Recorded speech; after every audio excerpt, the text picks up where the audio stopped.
Hey, everybody, welcome back. We have a really good one today with Dr. Marcus. It's in the morning here. Actually, we're in the same time zone, which is Yeah. actually very nice because a lot of times hmm I'm talking to people in New York or Boston or somewhere on the East Coast, and I'm getting up super early and they've been up for a while, which is nice. So tell us a little bit. So you go by Dr. Marcus Hwang. What do you prefer? So it's funny. If you actually go on my Instagram, Yes. it's very confusing. I've had people ask me a lot because my handle is like Dr. Marcus Hwang. Yeah. And then my name that's on my Instagram is Jihoon Hwang, which is my Yes. illegal name. Right. And Right. then, but my social media name that I go by is Dr. Marcus. There's a funny story because when I first got onto Instagram, like they wanted to verify with IDs and stuff. And my legal name isn't Marcus, it's just a nickname that I Yeah. go by. Yeah. And so Instagram would not let me change my name to Marcus. And so I still have to go by Jihoon. No one can pronounce it, so I just go by Dr. Marcus. Sweet. So like when you're in school and stuff, what do you prefer? Like what do people call you? Marcus. Yeah, if people call Marcus. me Yeah. Dr. Marcus in school, that'd be kind of weird. Yeah, it's pretty common for like Asian South Asians to have nicknames like even with their family that are hmm different or not even related to their real names essentially or legal names.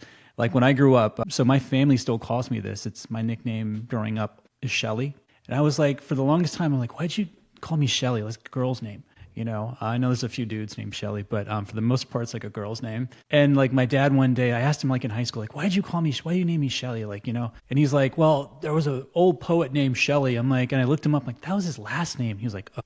I'm like, whatever. So they still call me Shelly. And to my sister's kids, I'm Uncle Shelly, but nobody else calls me that. Like it's just Serv or whatever. But I think that's funny how that works out. When you first emailed me with your name Serv, I thought I was reading it wrong, and I thought you were like affiliated with the military or something. I just like abbreviated that in my mind as like sergeant, and I was like, wait, like, what's his name? Yeah, it Yeah, is a little weird. when I first met you, I was like, yeah, interesting. No, it's strange. And I think when I say my name and I introduce myself to people for the first time and I'm like, just call me Serv or my name's Serv. I think the way I say it, some people may think that I'm saying, call me sir.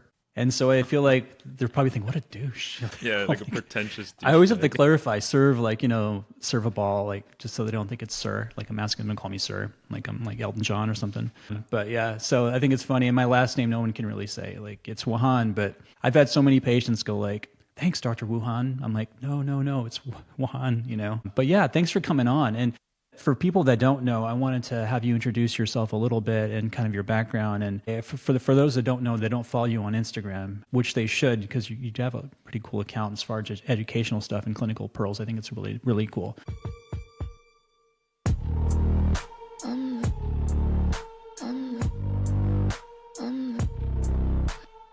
Basically, you always wanted to be a dentist. Like what happened? Like you were in college one day, or was this before college? You were thinking dental school? Before college, growing up, I always wanted to be a pastor. Like, Oh, go figure. wow. Like, it was so Completely different. super random. Yep, super Yeah. random. Yeah, I want to be a pastor, and I think that my mom just like brainwashed me with that stuff. But I want to be a pastor, and I used to be like a praise leader at church and everything. And then I fell to the wrong crowd, and I started to Skateboarding and stuff. Hacky sack. skateboarding, and I used to work on cars, and I would drift and all those things. Oh, And what? Did you have a tuner car? yep, I used to build like 240s and like drift them, and yeah, it was a bad time. A lot of money wasted, a lot of So bad where stuff. was But this? In the States or like where was this? kind of up near where you live. I'm from Seattle-ish? Seattle, so I Yeah. used to actually do all this stuff in like I Linwood, didn't even know they Washington. did that. Yep, there's a big racing crowd out there, like a street racing crowd. Okay, I have no idea. Yeah, we have an office close. One of our offices is Mill Creek. It's not too far from Oh Linwood. my God, I And grew up in that area. Yeah. yeah, very interesting. I didn't know that was a thing still, like Fast and Furious for real. It's funny. It really does add to my stereotype. Yeah, no, that's what I did. But despite all those things and those hobbies, I still want to be a pastor. And then I went into college and I fell in love with dentistry through my own like dental needs. I had some dental pain and I was like, "Oh my God, this is awesome." Like people can fix things right away. You come in with a problem and you leave the same day with usually a solution.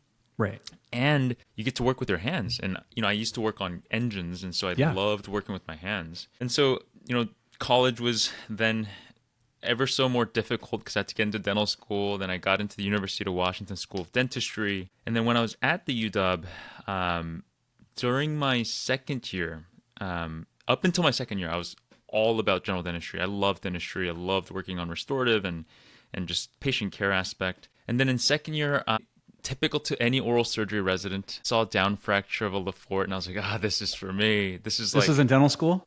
This is in dental school. Like Your this now second year? became, yeah.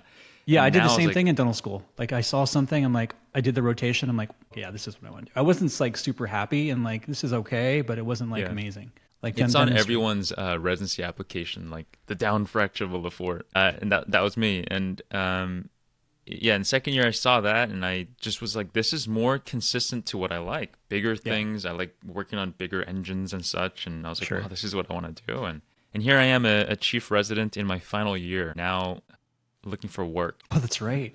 So you're where at? I'm at the Oregon Health Science University here in Yeah, that's Portland, Oregon. awesome residency. Yeah, and Yeah, you're in the 6 year track. yeah, 6 year track.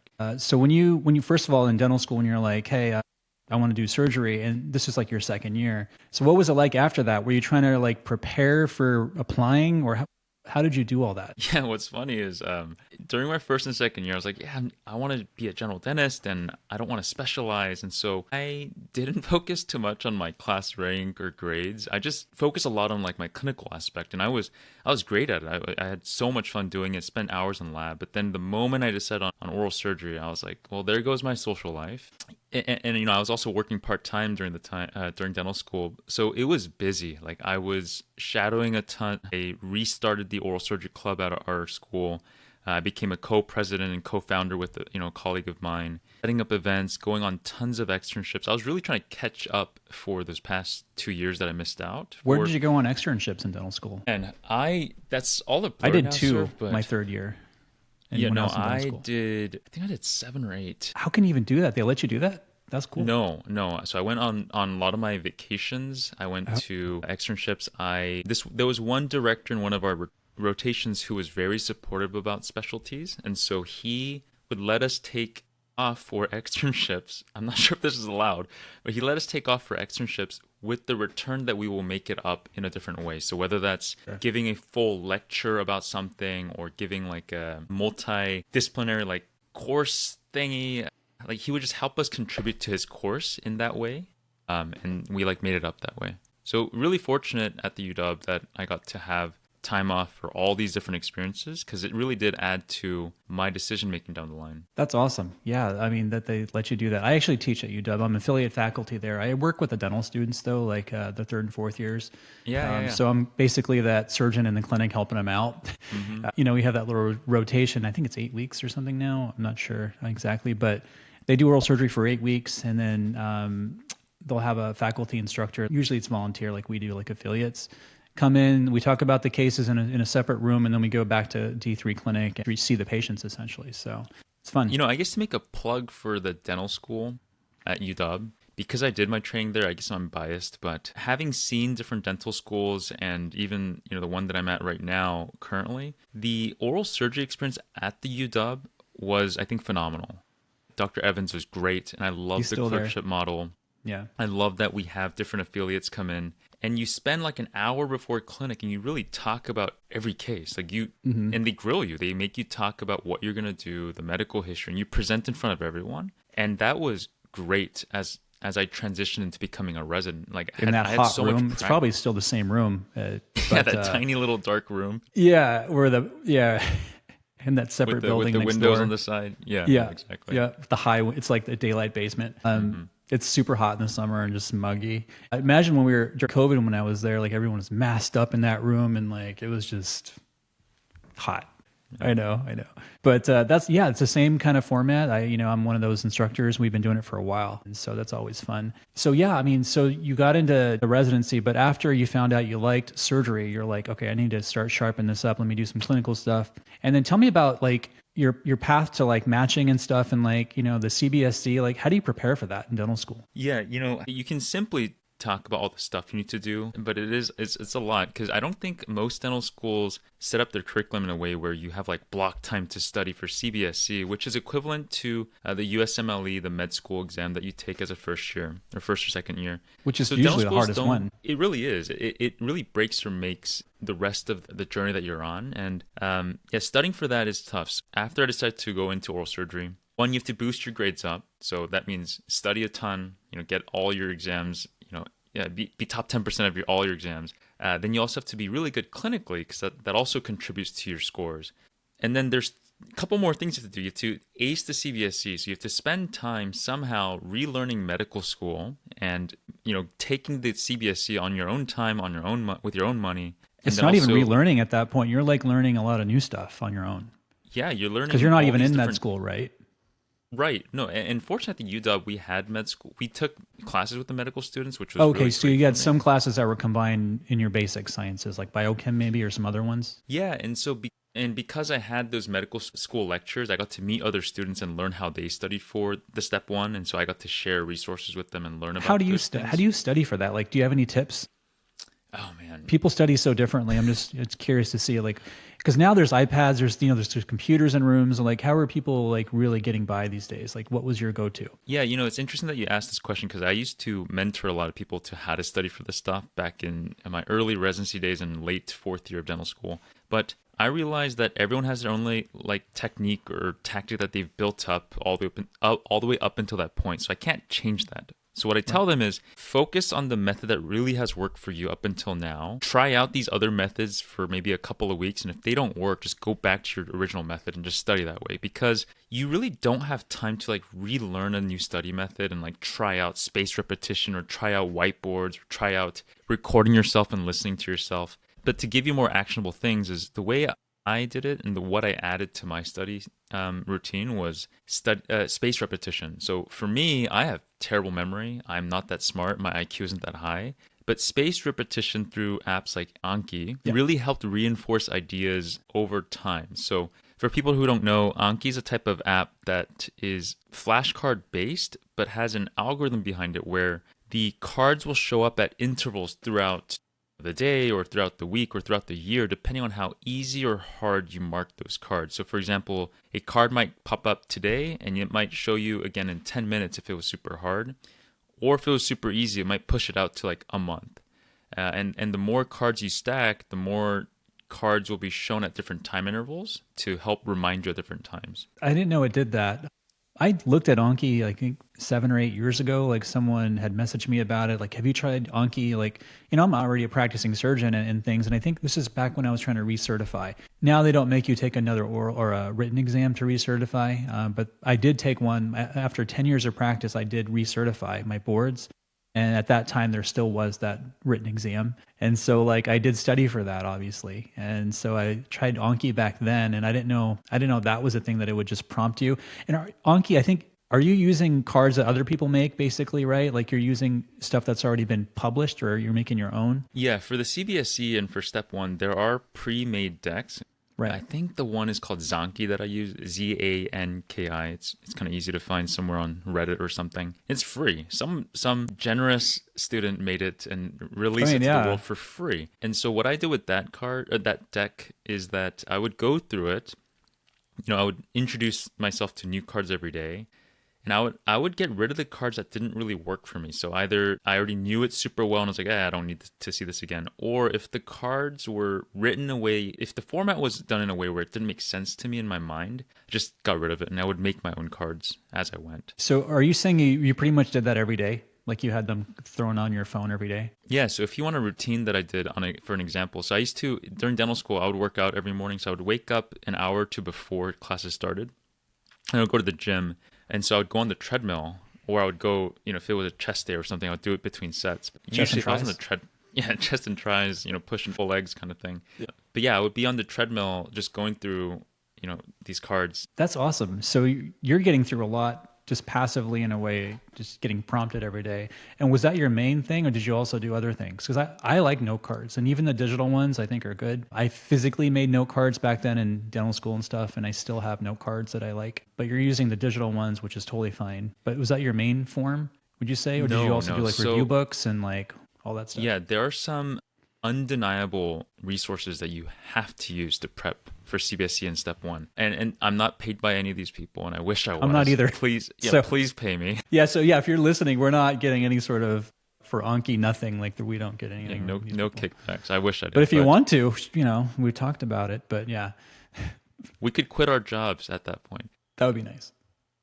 So Sketchy Micro and Sketchy Pharm, you Sketchy. have to use. It's a video based lecture that uses like these cartoons to teach you the different mechanisms or different pathophys of certain conditions, or even like the microbiology of like how Krebs the cycle. microbiology is. Yeah, basically the Krebs cycle and how they categorize microbiome. And you would think it wouldn't work, but when you actually watch the lectures and then you start to go tackle these types of questions on the boards, all you remember is the images, and then you can like find in those images in your mind That what is information was there, and it that's really awesome. worked.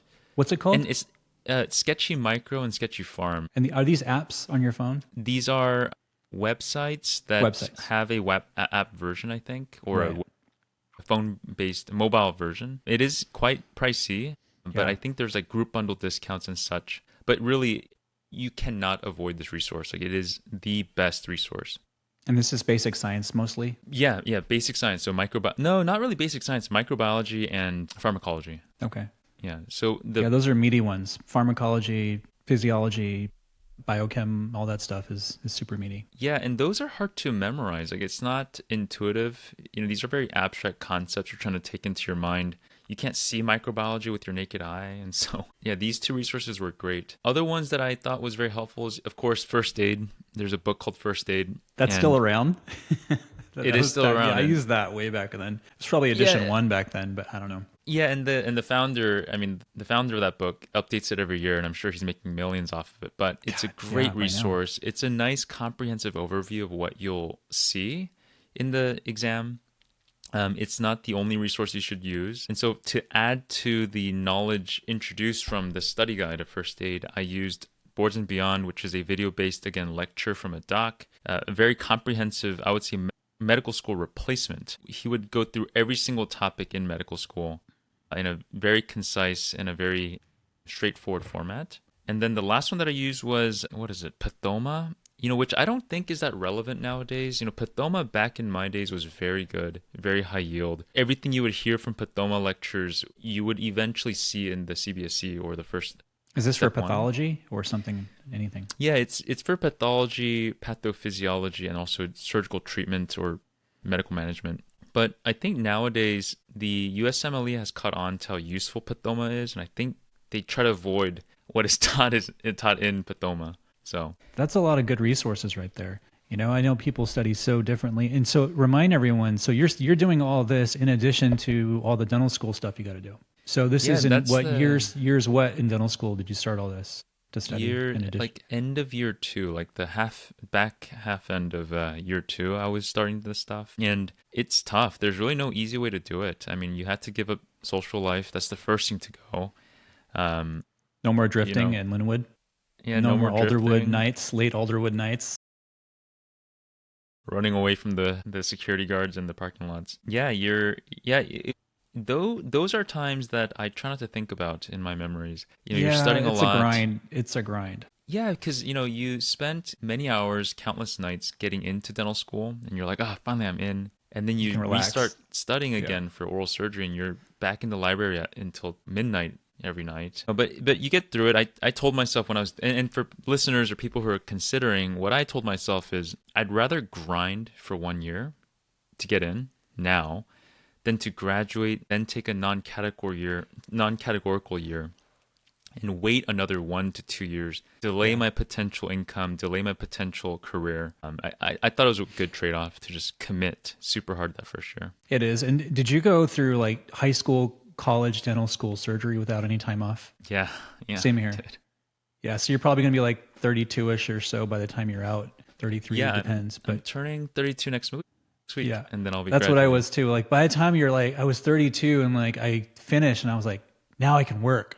It's like everyone's been working. All your friends have been working for like, 8, 9 years or whatever. And like you just come out of training, like, okay, then you got all these loans or whatever else you got going on. But those are really good study tips. I think for people, I get a lot of these questions, honestly, like, how do I study? What books do you recommend? I mean, for me now, books, like it's hard to get book, because some of that stuff gets outdated fairly quickly for stuff that we're doing, but books are still relevant. Are there anything out now that you'd recommend for people, or people trying to get into surgery? Any books besides the digital ones, but maybe physical ones, or is it all digital now pretty much? I think most of the ones that I mentioned, ones that I've seen go around are digital. I mean, there are Like physical PDFs or copies. even, but yeah, anything like that, I guess. Yeah, I just think that physical copies they're not, it's hard to travel with. They're not that Yeah, I know. friendly for your neck to constantly be looking down. It's kind of easier to look at a screen. And Yeah. so if you get Unless, over yeah. that like desire for a paperback copy, usually the PDFs are, I think, more useful. Yeah, but most of these things are digital, like the video lectures and such. I know Sketchy has a physical book you can buy, which I think could be helpful. But again, it's another thing to carry on top of your articulator and your composite box or whatever you need, your tackle box for clinic. Oh yeah. I remember everyone has those tackle boxes. I remember that. I still have mine somewhere. But yeah, that's awesome. Those are really good study things. And this is all for people, again, this is all really, well, he's in dental school. He's doing this in addition to all his dental school exams and patient flow that he has to work with, all the rotations they do. And so he's studying this on his own to get this score to make his, because he wants to apply to surgery, right? You want to apply to surgery. So once you're in your residency, like, were you like, this is what I wanted? Like, it's tricky. Like, residencies are tricky in surgery. You're coming out of dental school and you don't have any sort of medical training, really, for most people that in their dental schools don't do that. And then all of a sudden you're thrown in on July 1 or whatever, you're an intern. And now you're like taking care of really sick people and you're the guy and you're just out of dental school. Like, for those that don't understand what that is, like for some people that do dental school and they go into orthodontics, let's say, not to bag on any ortho, anything like that, but it's quite different. Like, you're an ortho resident or whatever day one versus an oral surgery resident day one, and the experience that first day is something. I remember my first day, first July 1, I was a new resident, and then they were doing some mandibles or something, and then they're like, you need to help me take care of this patient in recovery. They had just done a mandible fracture and they wired somebody shut afterwards. And I get a page. I'm like, you need to come to the PACU really quickly. Like, this patient's complaining of a lot of pain. I'm like, well, yeah, he just had surgery. So I go down there and he's like, he's wired shut. And I'm like, what's going on? He can barely understand him. He's in anesthesia, he's post anesthesia. Found out they had wired him shut, but part of his tongue was still between his teeth. And so I had to cut him out in the PACU and get his tongue freed up and then rewire him on my first day, without a lot of experience. Good news is I did a couple externships, and I actually, in my externships, I got to the point where I could take the wires out. They let me cut all the people out by myself. They'd come in after their MMF was done and we'd cut them out in clinic. And so I had gotten to the point where I could just do that myself as a dental student. And so I was okay with it, but you can just tell it's just all of a sudden you're just hit with all this crazy stuff. Do you have any cool stories like that, like your first month or so? No, I mean, I second what you're saying is it's hard to go from doing SRPs and dental hygiene exams to then going to the ED to do a clamshell thoracotomy and opening someone's chest to help then manually pump their heart. It's hard to go from that shift. But, this is kind of unique, I think, to my training. Our program director was very wise in kind of planning out how residency should be. And so at our program, we actually start out in medical school. And so we start out in medical school, finish our third and fourth year, then we go to general surgery. So we do a formal intern year with the general surgery team. But before that, we do anesthesia, actually. So we do medical school, graduate med school, then we do anesthesia. So then we get eased into the hospital system. Then we do general surgery, and so then we're now acting as these worker bees in the hospital's floors, just running around trying to save people's lives. And then you go back to OMS, and so there's OMS spread throughout that. But what was nice with that kind of experience was it was a gradual ease from dental school into the hospital system. I think what is challenging for dental students or dental colleagues going into oral surgery is not lack of mental brain power or the lack of grit, because we all have that. We all have great minds to do this stuff.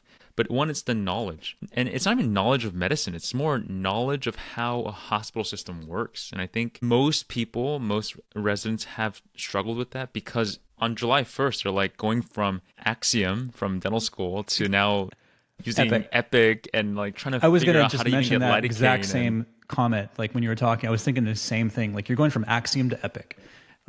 I still don't even know Epic. Epic came in, I was already in private practice, and then they were going to Epic in the hospital. And like, so I didn't get like indoctrinated through med school and residency with Epic. The only way I had to do it now, like when it came into, the system like 10, 12 years ago, whatever it is just, as a person that goes to the hospital, kind of not as frequently as I go to my office, learning it that way. And I'm still like, I still suck at Epic. It wasn't a part of my residency back then. I had to learn it here and there. So it's a lot. Completely different. Yeah. It is. Completely It's really different. Right. Yeah. And it's kind of scary going from needing faculty to sign off and swipe all your stuff on Axiom to then now you can put in orders. Like you can put in orders to transfuse a patient without anyone looking. And it's like, and oh you get my the God. fluid thing wrong, and that's a big deal. Like there's little like the potassium levels, like whatever little thing you mess up on or don't pay attention to, like that's a big deal. It's a lot more to think about than, is that decay or is that not decay? It's a different level of thinking, and it's all, it's still important, but it's quite different. I agree. No, for sure. I agree. But yeah, Axiom, like I still don't even use Axiom. Like even in dental school, like I have the students do all the Axiom stuff. I just do my swipe. I'm like, I don't even know what my password is. I just have my card. I'm just like, everyone gets fours. Yeah. I don't care. That's fine. You're good. But yeah, so your residency does it different than mine did. So you go from dental school to medical school, like boom. Yep, like you graduate fourth year dental school, then you enter as a third year med student. Yeah, so we take our CBSE to get into oral surgery. And then we actually start off our residency taking step 1. And assuming you pass, you then continue. Yeah. And if you fail, you get a couple of chances before they give you the big, boot. But or if they have a 4-year track, they may say, hey, do you want to do the 4-year? Like, there's little ways to get around. But yeah, I understand that. Yeah. So yeah, it was a nice transition, I think, from dental school to our oral surgery residency for sure. That is actually a nice soft landing in a way. I mean, dental school right to med school for some people sounds ridiculous just by itself, but still it's quite different than, because we had it completely different. Like we would start off as our graduate from dental school, your first day on oral surgery, you're an intern the whole year. And by the way, you got to study for your USMLEs that you got to take by the end of the year to get into med school, year 3 on your own, pretty much. So they had some remote learning, but honestly, it sucked. You just got to do it on your own at that point. So we had to do it on our own. And so like you had to pass to get into year 3 of medical school the following year of your PGY 2 year, essentially. And so that's how we did it back then. God, and so like you just take it on your own and just got to pass it. And you're right. Yeah. For some people, I did pass it on the first try, which is good. But some people, if they don't, they let them restudy a little bit and try to take it again. And then it's probably not going to work out, that pathway if it doesn't happen. So it is a lot. It's a lot to go through.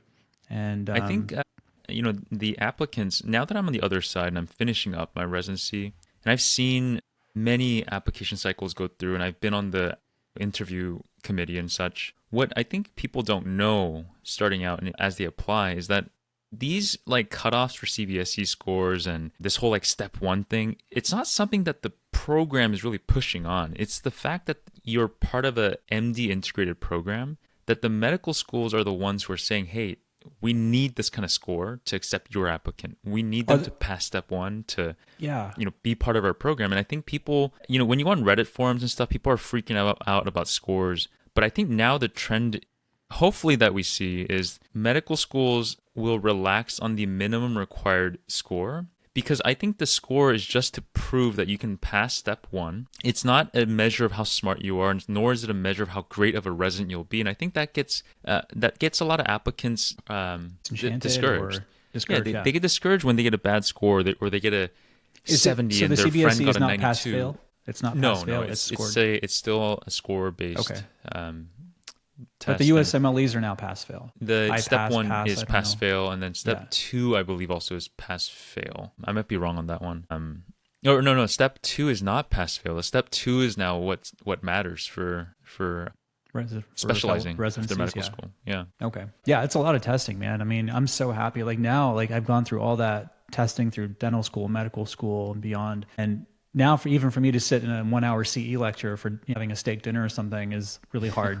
I'm like, oh man, I have to sit through this, and it's hard. It's a whole different, after a while you're not in that, that whole study, and then you're like, you can relax, I mean, because at the end of it, our job is a trade. We're not like these chemists in the lab, like thinking about different theories. We're got to do stuff. You got to do stuff and bend over and lift and push and it's a lot. We're mechanics of the body. I mean, it goes back to me working on cars. We're just mechanics of a human engine or a human body part or People are something. just like Honda Civics, right? Basically, with neon wipers. I don't know. Some of these patients tend to break down easier than a Honda Civic. They're more like a German car. What's your like if you could like get your favorite car to tune up now? Like not saying that you're gonna buy it, but like in your mind's eye, like what would it be? So Supra? I love cars. I love cars. Like the new Supra, I heard they were coming out with like a V8 or something crazy. Yeah, I'm like past my like tune-up days of like working on cars. And there's a car that I really, really want. But if I were to get a car to work on, it would be, I don't know, an R34. Skyline R34 has been my dream car since I was a kid. I love that car. Now it's past just like that timeline where you can now import it from Japan legally instead of illegally. Yeah, And so you that's a can do car that I that. You would can love. illegally import a car. In the I don't know how past, that works. people used to illegally What the import hell? cars. Is it They like a would like send barge it up just to hanging out? Canada. Like No, they would send it okay, up to Canada and drive it down somehow across the border and get okay, it that way. And right. yeah, but And then you take it right to Alderwood and go like, you'd be the ringer. You know, yeah, exactly. that's so Yeah, funny. no, Uh, I'm looking forward to the day when I can buy an R34. But in terms of like my dream cars, for a non-modification vehicle, yeah, it would be a probably a don't say Honda 2020. Odyssey. I mean, vans are awesome. I mean, I I would mean, the love old to get school a vans are kind of cool. I don't know about the minivans, but yeah. I would love to get a Toyota Sienna, or I would love to get a Kia Carnival. I mean, now that I'm a dad, I see the utility of these vans. I mean, it's just like it's so convenient. Okay, I'll give you this. When I was in Hawaii when the kids were younger, I rented a minivan or whatever, what they call them, minivans, vans, I don't know. It had like captain's chairs in the back and all. It was in the door. You push a button and like the doors would open and they'd slide out. I thought it was cool to rent, but I could never buy one. Like it was cool that week to have, but I'm like, yeah, I can't do it. I just think about. I mean, it's not. When I look at these vans now, I'm not thinking about myself. It's more how comfortable can I make it for the in-laws and the grandparents to be Oh, in it so that they can take care of my kids. I got okay, to make it comfortable for them. maybe. I don't know. Yeah, I still can't do the minivan. Good for you though. Good for you. No, that Forward. that will be like my third or fourth vehicle. The Oh, dream car that I no, that's not my daily driver. I No was way, gonna. no. Yeah, I was like, No. okay, all right, that's That's fine. our camping car. You got your The car that Dockers on, and then your minivan, and I don't know if maybe you like that stuff. That's okay. It's okay. I love I really want a 2022 Porsche 911 4 GTS Carrera Why manual 2022, not 2026? I don't like this hybrid engine revolution that we're doing. I've test drove some of the newer GTSs and it feels like an electric car. And if I wanted that feeling, I would just get a Tesla or a Taycan or whatever. I wouldn't get a 4 GTS to feel that. And because I love working on cars, I just want that mechanical feel back. So, Yeah, yeah, I don't think I'm an electric fan, yeah. I don't have anything electric either, but yeah, it is what it is. except your BNRs maybe. Those are my go-to drills. Do you guys have those too? Yeah, we have some BNRs. We've tried other stuff here. Like we have like the Striker TPS drills in the ORs, and they Yeah. just never work well. And yeah, BNR is kind of the way to go. Yeah, BNRs on the outside are workhorse for sure. I use the straight electric Cairo Pro L straight Yeah. electric, I think it is. But yeah, so in oral surgery, like you're a resident now, you're in your chief year. What are you thinking afterwards? Private practice, academia, podcasting, full time? I don't know. What do you want to do?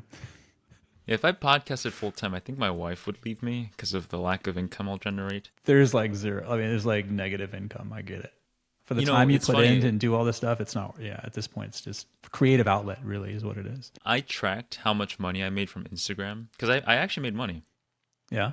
16 cents. And so Yeah, I'm Instagram getting is there. I'm terrible getting for there. paying content. Like, yeah, like they changed their policies and like 3 years ago, I think I could make like $100 a month, even for my content, which is Oh my like a lot of gosh. times censored.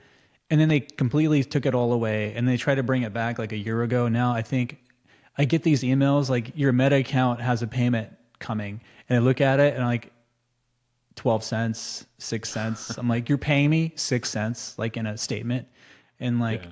to my PayPal or whatever it's linked. I mean, this is ridiculous. Like it's so stupid.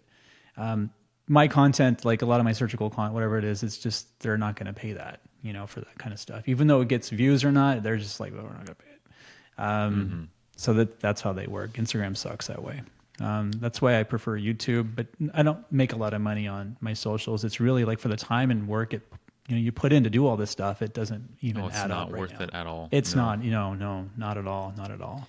It's just a fun, cool, dumb project that I mean, it's my fun wife learning disagrees something with. new. Like, you've been working for a while for me, and it's like, I get to learn Yeah. how to edit videos. I get to learn transitions and different things like that, and audio video mixing. And I think for me, it's been fun, like just relearning or learning new stuff that way, because it just kind of keeps your mind going and it Well, gives you also something to do. these are transferable skills.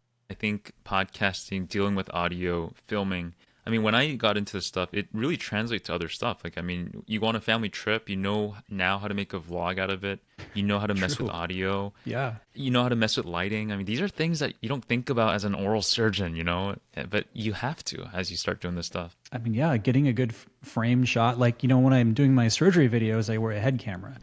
And I've been using the camera for like 5, 6 years now, so I'm so used to it. Like I know, like when I'm doing something, the angle that it's going to turn out now, like without even there's no real time viewing for me. I just kind of know, to having edited thousands of them, Hmm. and like I know, like I have to turn my head a certain way. That's unnatural if I was doing a surgery without the camera, but I need to turn it that way because I know it'll get a better angle of what I'm doing. And so like I'm always, you're like the cinematographer, you're the anesthesiologist if you're sedating them, right? You're the surgeon, you're the director. You got a lot of hats you're wearing during that case, right? If you're doing it that way, Hmm. you got a lot of stuff to think about. And so, but I'm just used to it now, but it's a lot. It's a lot.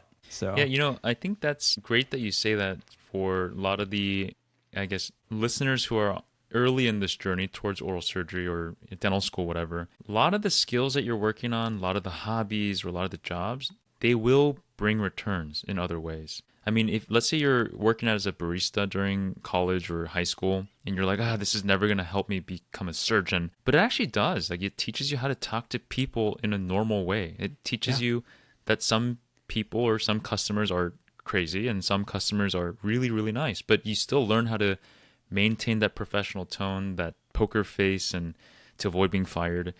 And it teaches you a lot of social skills. And I think hopefully for a lot of the listeners who are early in their path, there is no specific roadmap to becoming an oral surgeon. Life is life. You experience, and you end up at this outcome. And there's many different ways to get to the top. And hopefully so that's motivating for a lot of the listeners. people skills are almost or even more important than your clinical skills in a way.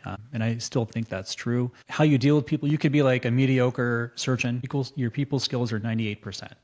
Hmm. You're going to have happy patients, you're going to have a happy staff, you're going to have a happy practice and a happy life. It's just, you could be the best surgeon and your people skills are terrible. It's going to get back at you like somehow. Like it's just hard. Like you have to have that because we're specialists. We don't, like most of our patients are referred to us. Like if we're not good to them, they're not going to get referred back to us. So they're not going to want to come back. You're going to get bad reviews. Like, so there's just, everything is just, slow burn. It just builds. And so it all makes, it's all important really. So in residency now, you're doing your final year. And are you thinking now you're going to try to do private practice? Or you're not sure yet? You're still kind of weighing it out? I know what I want and I know what I like, and I think private practice is the goal for me. I love autonomy. I like building my own stuff, and I mean, it makes sense of I'm like doing a lot of social media because I like just building things, and I used to build cars, and it's just a part of me as a person. So yeah, private practice is the route for me. I want to have my own systems, do dental, alveolar, implants, orthodontics, trauma. We all say this stuff, but full scope in the broadest way of possible, while also making money. You got to pay off your debts, Yeah. support your family. And so I'm really realistic about that. I have many different options that I'm weighing right now in my kind of final year. Yeah. So that's been very exciting. But what's also very exciting is I'm always a forward thinker. I always like to think about 1 year ahead and what kind of person I need to be to get to that 1 year ahead, Marcus. And so right now as a chief resident, what I focus on constantly, besides like the clinical skills and the documentations and not getting kicked out, I work on understanding insurance, prior auths, how reimbursements are done, how to talk to GPs, orthodontists. So I am constantly writing referral letters back to all my referring docs. I'm looking into insurance a lot. I'm talking to my schedulers and my care coordinators on how things get approved, why they get denied. I offer to do the peer-to-peer for my attendings. Like, these are skills I'm working on now as a chief resident I that didn't do any of that stuff. Like is you know? I don't know. I just always thought, why not just think 1 year ahead? Like when I was an intern, I always would think in the perspective of what would my upper resident want and what would I want when I'm in their shoes, and You that's must how have I been a great would. intern, man. Oh, That would have been nice oh, to I have was you. terrible. My co-interns would tell me that I was terrible. But the the the thought I had all throughout residency and all throughout dental school, because this is a long time you're committing to. You're committing your whole life. Like I'm Yeah. 32, and I You're went through investing it in yourself straight. like the whole way. Think of how many exams you've taken to get to this point and how many things like that. It's a lot. Yeah, and so I always, in my mind, in the back of my mind, I always had this idea of how do I accelerate my learning, and I made these little games in my mind to accelerate that. And so even in surgical residency, I thought about.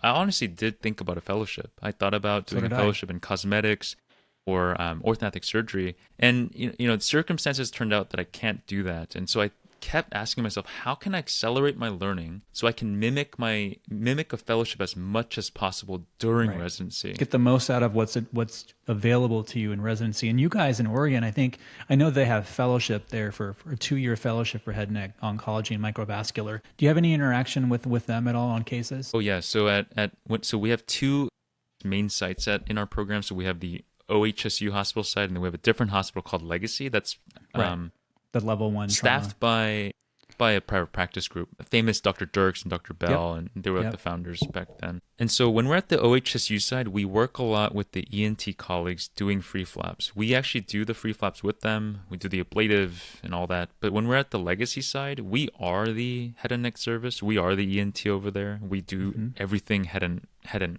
neck. Yeah, that's And that's more so, exposure in residency than a lot of residencies can give, to oh be yeah, honest with you.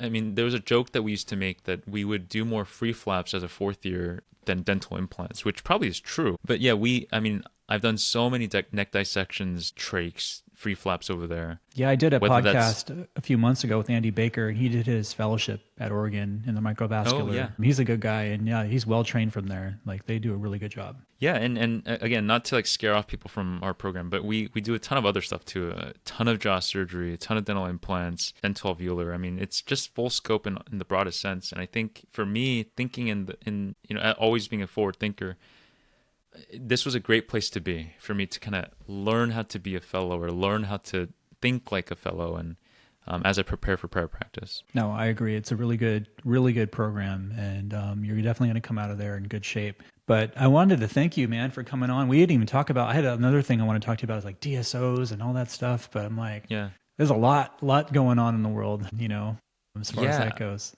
I mean, I wanted to talk more about even like the future of the MDOMS. I mean, that's going to be a question I think this year during interviews and also the coming years soon. Did you see And I that think, editorial by Dr. Dillon in the Joms a couple months ago, I think, or a month or two ago? It was on that kind of subject of the MD integrated programs, and the drop rates are higher. They're harder to match to. Is that, are you familiar with all that stuff? yeah, no, I'm very familiar because this is a topic that I get asked a lot and I think about a lot. And my program director is very big on this stuff too. But I mean, look in the past couple of years, we went like 20 spots unmatched in oral surgery, and I think like 18 out of 20 were MD programs. Right. So you already see a fall of interest for an MD program, just probably because of the length and the amount of debt. But then It's the debt. I yeah, think it's the and debt. this Yeah. and now you have this cap on student loans that was passed by the administration that really will limit a dental student applying for oral surgery. Like there's just no way you're going to get another loan to pay for medical school and all that stuff. So And you got to now, defer your other ones, and then yeah, I did all that. Like my parents, were working class. When I went to college and dental school and medical school, like I got all loans, like I had to, and right, so right. it becomes a lot. Like even now, like how much dental schools are. Like some dental schools are well over 100,000 a year, and then you got to have cost of living, and then you get out of that, and then now you got to do some med school tuition, the same or worse, and then by the time you pay it all back, you're like $500,000-600,000 in debt for a lot of people. Like they don't have additional support, so like that's a realistic problem. Like you're looking at, yeah, I can start if I do a 4-year track, I can get out and start working and start paying that back sooner and make money. Your life of earning is much better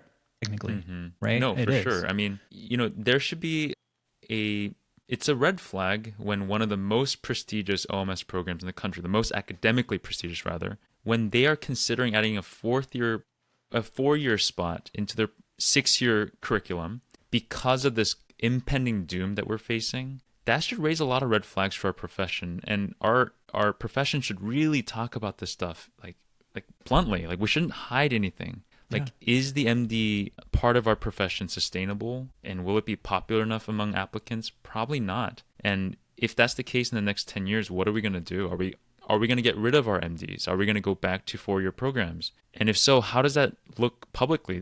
Will the public be more confused? Will our colleagues be more confused about this thing? You know, we spent decades fighting for this MD, and like, we got our foot in the door into the hospitals, and thanks for all the pioneers who did that. But now the question is the MD even relevant? Like, is it more of an ego booster now? Is it a branding thing? So it depends on what you want to do also. For the MD part, like I only applied to 6-year programs because that was my way of thinking. You know, when I was applying, I'm like, you know, if I'm working here and someone's across the street and they don't know either of us, and someone has an extra degree, I think it would help in my mind, right? Mm-hmm. Or politically, it would help in a hospital setting, like, or if you want to do a fellowship, there's some that are only open if you have, you know, a medical degree. In residency, like my residency at the time I was there, I did a 6-year track at Allegheny General, and at the time it was a 6-year program. They're one of the ones that actually went to 4-year in the last, you know, 5-6 years. They transitioned to only 4-year tracks now. They don't have the 6-year track. So that is happening. And at the time I was thinking, you know, it's worth it. It's just a couple extra years. You're totally going to do it. You know, at that time you're in dental school, you're always studying, and it's just easy to keep your head down and get through it. But that was my way of thinking. And the other issue MD tracks have is people leave after medical school and they may want to do something else. Let's say they want to do critical care or anesthesia or plastics, yeah, or something. And so that's, I think people leave for various reasons. And I was thinking of leaving. Like when I finished medical school, I actually secretly went into the ENT match program because I wanted to do oncology. I wanted to do it as an ENT at the time, not as an oral surgeon, because I thought politically it would be better. It's a little bit different now, but back then it was like, it's more ENT dominated. And so I had some interviews even, I went on them, and then life changed. We had kids. I'm like, all right, I'm going to do oral surgery and not do that. And I decided just to stick with the residency, which I did. But I was thinking about leaving. You know, I got the MD and like now I can do something, you know, maybe different that I want to do, you know, or different. At the time I thought I wanted to do it. And I'm glad I didn't, but that's, you know, I almost did it. So it's definitely a thing. But fortunately and fortunate for my program, and there are a couple programs in the country that are doing this. Med school's free. At our program, med school is paid for through a prior endowment that we got. Whoa. And there was a guy who, before his passing, endowed his inheritance to our program, our department specifically. Do you guys get any Nike money too? No, not our department. No, I don't think Nike likes us. So oral surgery residents who pass step 1 and do well in med school, our med school is paid for through this endowment, which is very fortunate. I had no idea that was even a thing. That's amazing. So if you're applying, apply to Oregon. Man, for that reason alone. Also, I'm not endorsed by Oregon, and I don't get paid by it. Okay, that's ridiculous. That's really cool. Yeah, because I had to pay for my med school, and I'm still probably still paying for it. I don't know. That's awesome. That's really cool. But I really wanted to thank you, man, for coming on. You know, taking up your weekend. I know you're busy. You got stuff going on. You got a little ANKI going on, or I don't know what you got going on now. I have my baby crying in the back. I can just hear him right now.